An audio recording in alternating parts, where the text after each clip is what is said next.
कहानी एक ऐसे घर से जहां शादी का माहौल है, लेकिन टेंशन और शांति इतनी कि शादी का घर किसी जंग के मैदान जैसा दिख रहा था। अरे जैसा मर्जी डेकोरेशन कर दो, पैसों की चिंता मत करो। इतना पैसा जब लड़के वालों को दे दिया तो फूल वालों को देने में मुझे क्या दिक्कत है? अरे धीरे बोलो ना, साफ लग रहा है कि फ्रस्ट्रेटेड हो। अरे तुम तो चुप ही रहो। एक बेटी संभाल नहीं पाई। सारा दिन मैं काम पर जाता था, सोचता था घर पर बच्चों को अच्छे से संस्कार मिल रहे होंगे, लेकिन नहीं, मैडम को तो अपनी किटी और फैशन से फुर्सत मिले तब ना। माँ चुपचाप वहां से चली जाती है। समझ में नहीं आता कि आखिर शर्मा खानदान में हो क्या रहा है। कल तक चिड़िया सी फुदकने वाली शीना की शादी यूं अचानक एक मोटे काले लड़के से क्यों हो रही है? शीना कमरे में हाथ में गुड़िया लिए बोलती है, मेरे साथ जो हो रहा है ठीक हो रहा है। तुम तो सब जानती हो, साहिल मेरे लिए भगवान है। अब जब वो ही नहीं मिला तो फिर कोई भी हो, जिंदगी ही तो जीनी है, जी लेंगे। बाहर शीना की बुआ किसी से बात करती है। अरे मोटा नहीं, उसे तो खाते पीते घर का कहते हैं। अब ओबेरॉय का नाम भी किसी को बताने वाली बात है। उनका इकलौता लड़का तो करोड़ों की सामी तो है ही। अरे हमारी शीना बिटिया तो रानी बनेगी, रानी। इन सब के बीच कहीं कोने पर शीना हाथ में मेहंदी सजाए बैठी थी और आंखों में आंसू सजाए। और वो समय भी आ जाता है जब शीना मंडप के नीचे हाथ में वरमाला लिए खड़ी होती है, लेकिन तभी अफरा तफरी मच जाती है।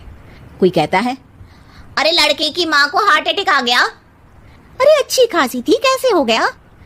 अरे कहते हैं ना, किसी किसी लड़की के पैर अच्छे नहीं होते, हो सकता है कि मनहूस है ये लड़की। शीना पास खड़ी सब सुन रही थी। फिर शीना अपने कमरे में आ जाती है। शादी ये कहकर नहीं होती कि लड़की मनहूस है।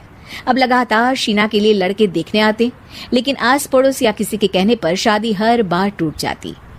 लेकिन एक दिन, अंकल, मैं काफी दिनों से आपसे मिलने की कोशिश कर रहा था, लेकिन हिम्मत नहीं हो पा रही थी। अरे बेटा, हिम्मत तो हमारी टूटी पड़ी है। वैसे कौन हो तुम? अब मेरा नाम साहिल है अंकल। मैं शीना से प्यार करता हूँ और उसी से शादी करना चाहता हूँ। अरे अब तो किस जात के हो ये भी मायने नहीं रखता। बेटा, मेरी बेटी मनहूस है। ये सब कहते हैं कि इसीलिए उसकी शादी नहीं हो पा रही। अगर तुम शादी करने को तैयार हो तो ठीक है। शीना की शादी साहिल से हो जाती है। अगले दिन साहिल की माँ का देहांत हो जाता है और एक बार फिर लोग शीना को अपशकुनी कहने लगते हैं। अरे खा गई दीदी को ये। अरे क्या जरूरत थी साहिल किसी मनहूस को घर लाने की? पर बुआ, माँ की तो तबीयत पिछले कई साल से खराब थी। डॉक्टर्स ने जवाब दे दिया था। क्या पता ये भी उनका सौभाग्य हो कि वो बहू का मुंह देख पाई।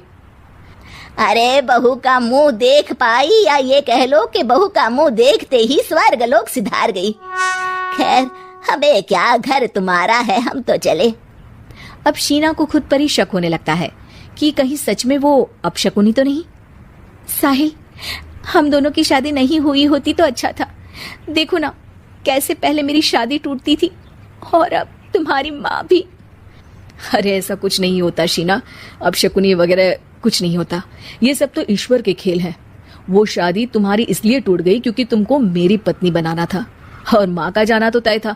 वो काफी बुजुर्ग थी, साथ ही एक ऐसी बीमारी से जूझ रही थी जिसमें डॉक्टर्स भी उन्हें नहीं बचा पाते। शीना साहिल की बात सुनकर तसल्ली कर लेती है और वहां से चली जाती है।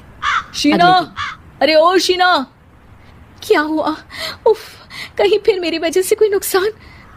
अरे नहीं नहीं शीना, तुम जानती हो जिस प्रॉपर्टी के केस को हम बरसों से लड़ रहे थे उस पर फैसला आ गया, वो भी हमारे हक में। अब हम करोड़पति हो गए शीना। शीना शांत रहती है। अरे क्या हुआ? करोड़ पत्नी बनकर तुमको खुशी नहीं हुई? शीना की आंखों में पानी आ जाता है। चलिए जी, कुछ तो अच्छा हुआ मेरी जिंदगी में आकर आपके साथ। साहिल शीना को गले लगाकर कहता है, मेरी नई नौकरी भी तुम्हारे ही आने से लगी। ये प्रॉपर्टी का केस जीता, सब कुछ तो तुम्हारे आने के बाद ही हुआ। फिर तुम मनहूस कैसे? ये सुनकर शीना खुश हो जाती है।